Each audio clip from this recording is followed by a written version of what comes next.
ગુજરાતમાં આજે લોકસભા ચૂંટણીનું ત્રીજા તબક્કાનું મતદાન શરૂ થઈ ગયું છે। સૌરાષ્ટ્રના પાટનગર રાજકોટમાં મતદાન દરમિયાન ઘણા ઉતાર ચઢાવ જોવા મળી શકે છે। મતદાનના 1 કલાક પહેલા એટલે કે સવારના 6 વાગ્યાથી લોકોએ મતદાન મથકો પર મતદાનનો મહાપર્વ છે। આ લોકો મતદાન કરી રહ્યા છે। 7 તારીખ છે, ત્રીજો ફેઝ છે।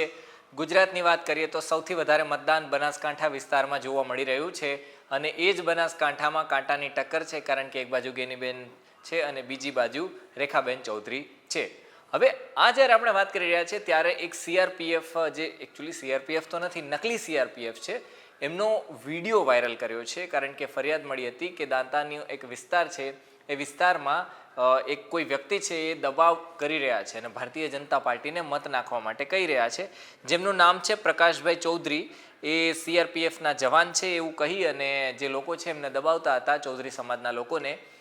દાંતાના ધરેડા ગામનો આ બનાવ હતો અને આ બનાવની ખબર પડતા જ ગેનીબેન ઠાકોર છે ત્યાં પહોંચી ગયા હતા અને એમણે આ યુવાનને પકડી પાડ્યો હતો અને પછી એમણે વિડીયો જાહેર કરી અને કહ્યું હતું, શું કહ્યું હતું એ સાંભળીએ।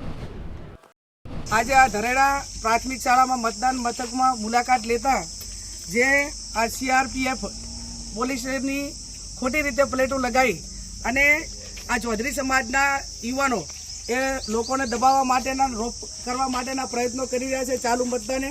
આ હાલ જ આપણે જે આ છોકરો જે સામે ઊભો છે એનું નામ છે પ્રકાશ ચૌધરી પાલનપુરનો, કે પાલનપુરને ના કાંઈ લેવા દેવા નથી, છતાં પણ આ ગામમાં આવીને મતદારોને દબાવી અને વોટિંગ ભાજપમાં કરવા માટે પ્રેરિત કરી રહ્યા છે।